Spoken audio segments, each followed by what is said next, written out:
When I first met Lisa, I thought I had hit the jackpot. She was everything I had ever hoped to find in a partner. Smart, ambitious, and effortlessly charming.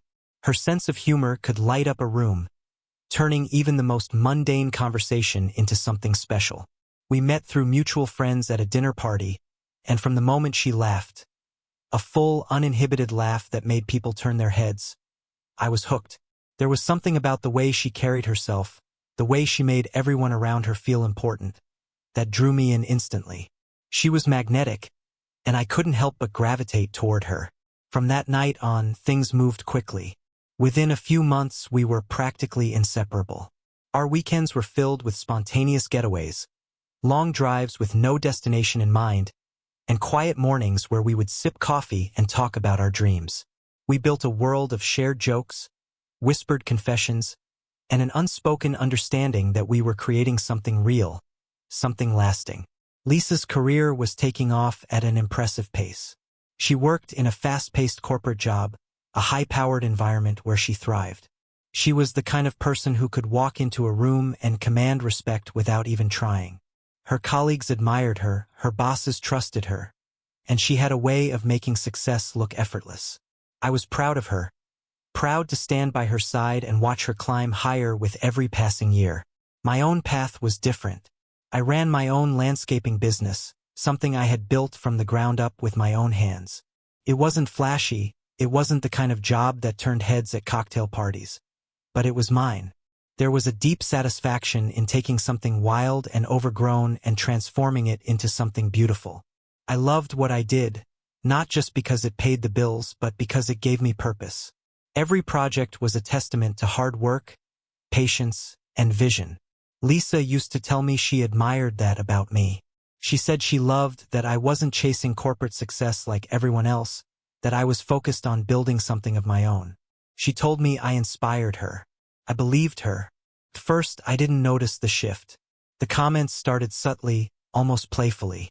"Oh, you wouldn't understand office politics," she'd say with a teasing smile whenever she vented about her job. Or, "You're lucky you don't have to deal with spreadsheets and meetings all day." I would laugh along, thinking nothing of it. She was just venting, right? It wasn't about me. But over time, the comments changed. "Must be nice," she joked one night over dinner with friends. "Going to play outside all day instead of dealing with real deadlines." I laughed with everyone else, but something about it stung. I told myself I was overthinking it. She was just making conversation, just filling the space with words. But then it happened again, and again. Little by little, it became clear. Lisa didn't take my work seriously. Still, I loved her. I convinced myself that the comments didn't matter, that they were just words. She was stressed, exhausted from work, maybe even unaware of how it sounded. I told myself she didn't mean it, and then I proposed. It wasn't some grand orchestrated event. It was just the two of us at home, in a moment that felt right. I poured my heart into it, told her how much I loved her, how excited I was to spend my life with her. She said yes. She smiled, kissed me, and for a little while, everything felt perfect again. But the cracks were already there. The unraveling truly began at one of her office parties. A swanky corporate event held at a high-end venue. The kind of place with dim lighting, a string quartet in the corner, and waiters weaving through the crowd with trays of expensive appetizers. Lisa had insisted I come, saying it would be a great opportunity to meet her colleagues, to see the world she lived in every day. I wasn't entirely comfortable with the idea. Corporate settings weren't my thing, and I wasn't sure how I'd fit in. But Lisa was excited, and I wanted to support her. So I put on my best dress shirt, made sure I looked polished, and walked into that world by her side.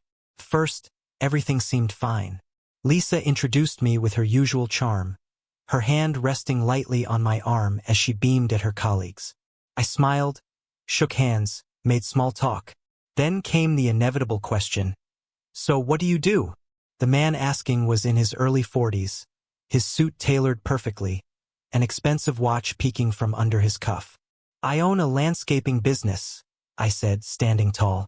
"We specialize in transforming outdoor spaces, creating something beautiful from the ground up." His reaction was subtle but unmistakable. A slight lift of the eyebrows, a polite but dismissive smile. Ah, that's interesting. I ignored it. But as the night went on, I noticed a pattern. Every introduction led to the same question, the same response, the same barely concealed flicker of condescension. And then Lisa joined in. Someone asked how we met, expecting a romantic story.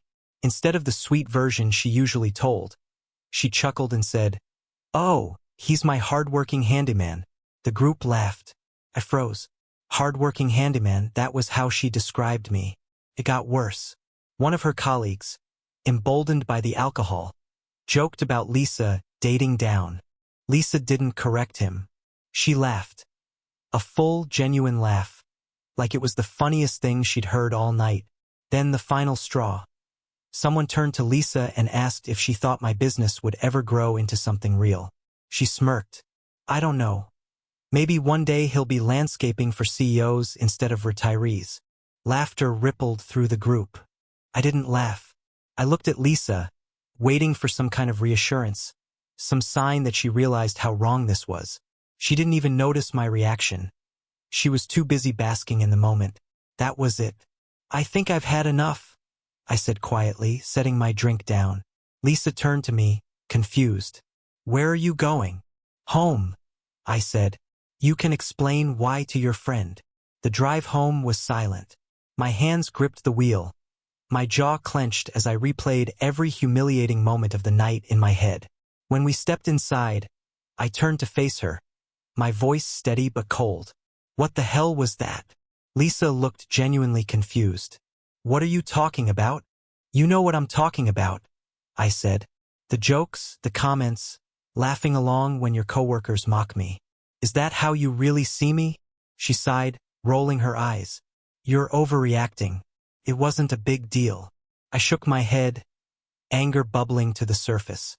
"Lisa, they treated me like I didn't belong. And instead of standing up for me, you made it worse." Her expression softened for a moment, but then she said something that broke me completely. "It's not like your job is prestigious or anything," she said flatly. "I mean, you mow lawns for a living. What do you expect people to say?" I felt something inside me shatter. I exhaled, my voice barely above a whisper. "Is that all you think I do?" She didn't answer. I nodded slowly. "I can't do this." She frowned. "Do what?" "This," I said, gesturing between us. "This relationship. This engagement.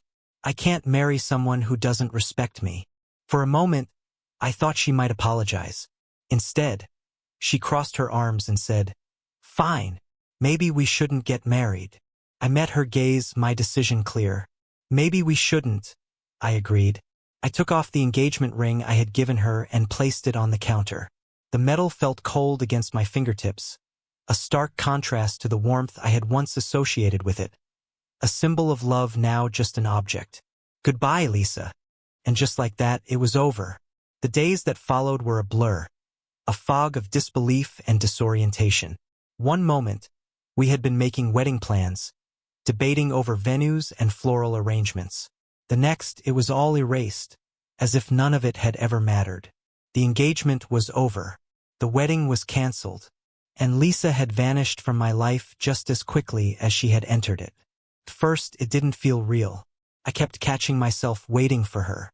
I would hear a noise and glance toward the door, half expecting her to walk in with a casual "hey," as if nothing had changed. I found myself reaching for my phone, ready to text her about something trivial, only to stop when I remembered there was no reason to. The silence was the loudest part of it all. The house felt emptier. The closet, once filled with her clothes, now had an unsettling void. It was strange how something as simple as an empty hanger could carry so much weight. But the worst part wasn't the loneliness, it was the questions. Had she ever truly loved me? Had she always looked down on my work? And if she had, why had she said yes when I proposed? The doubts gnawed at me in the quietest hours of the night, refusing to be ignored. I threw myself into work, hoping to drown out the thoughts. My landscaping business had always been a source of pride, but now it became my refuge. The act of creating something tangible, something beautiful, gave me a sense of control when everything else felt uncertain.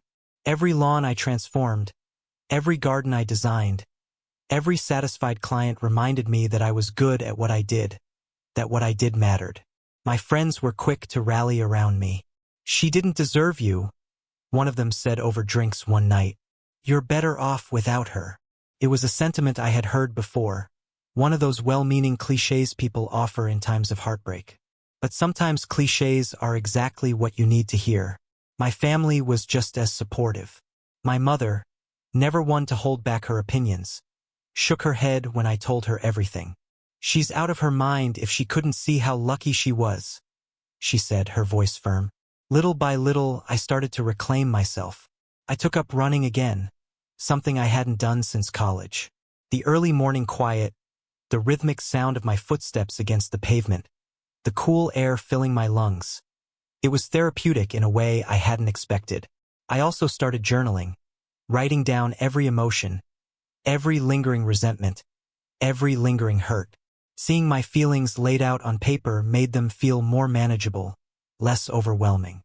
Then one evening, while scrolling through social media, I saw her. Lisa. She was at a work event, dressed elegantly, smiling with a glass of champagne in her hand, surrounded by colleagues. For a brief second, something stirred inside me. Anger, sadness, maybe even nostalgia. But then, just as quickly, the feeling passed. It didn't matter anymore. She was living her life and I was living mine. And for the first time since the breakup, I realized that was okay. 6 months passed, and my business was thriving. What had started as a way to keep busy had turned into the most successful period of my career. High-profile clients were taking notice of my work, recommending me to their networks. The projects grew larger, the payments grew better, and for the first time I felt like I was stepping into the best version of myself. The breakup had been painful, but it had also been a turning point. Then, unexpectedly, Lisa reached out. The text came from an unknown number. "Hey, it's Lisa. Can we talk?" My first instinct was to ignore it. What could she possibly have to say now? But curiosity is a powerful thing. After a moment's hesitation, I replied, "What do you want?" She didn't beat around the bush. "I've been thinking a lot about what happened. I want to apologize. We met at a small coffee shop, a place we had once gone together." She was already there when I arrived, sitting at a corner table. She looked different, tired, maybe even a little lost. "Thanks for meeting me," she said as I sat down. "What's this about, Lisa?" I asked, keeping my voice neutral. She hesitated, fingers wrapped around her coffee cup as if searching for the right words. "I owe you an apology," she finally said. "For everything. For how I treated you. For the things I said at that party. I was wrong." I waited, letting her continue. "I didn't realize how much I hurt you," she admitted. "I was so caught up in my own world that I didn't see how disrespectful I was being. You deserve better." Her words sounded sincere, but they didn't erase the past. "I appreciate the apology," I said. "But why now? What's changed?"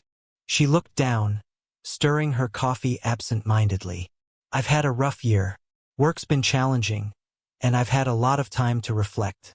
I know I can't undo what I did, but I wanted you to know I'm sorry." For a brief moment, I almost felt bad for her. Almost. "I'm glad you've had time to reflect," I said. "But your apology doesn't change what happened. You didn't just hurt me, Lisa. You made me feel small, like I wasn't enough. That's not something I can just forget." Tears welled in her eyes, but she nodded. "I understand." I stood up, feeling lighter than I had in months. "Take care of yourself, Lisa." Walking out of that coffee shop, I felt something I hadn't expected. Closure.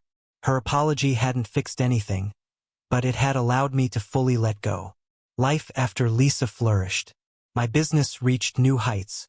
A corporate client hired me to redesign the landscaping for their office building. An office building just down the street from Lisa's company. The irony wasn't lost on me. The project became one of my greatest successes, bringing even more opportunities my way. The work Lisa had once belittled as just mowing lawns had become something prestigious, something respected. Beyond work, my personal life thrived. I reconnected with old friends, spent more time outdoors, and eventually started dating again. One connection turned into something real. Megan and I had known each other since college, but life had pulled us in different directions. When we reconnected, everything felt easy, effortless. She was warm, funny, and most importantly, she respected me. Truly respected me. One evening, as we walked through a park I had designed, she turned to me and said, "You create beauty. How many people can say that about their job?" For so long, I had let Lisa's words make me question my worth, but Megan saw me, really saw me, and she valued what I did. Looking back, I realized how much I had grown. The breakup had been painful but necessary. It forced me to reevaluate not just what I wanted in a partner, but what I deserved. I deserve respect. I deserve someone who saw me as an equal, not a joke. Now, my life is exactly where I want it to be. My business is thriving. My relationships are stronger than ever. And I found someone who values me for who I am. Sometimes the hardest decisions turn out to be the best ones. And to anyone who has ever felt disrespected or undervalued, don't settle.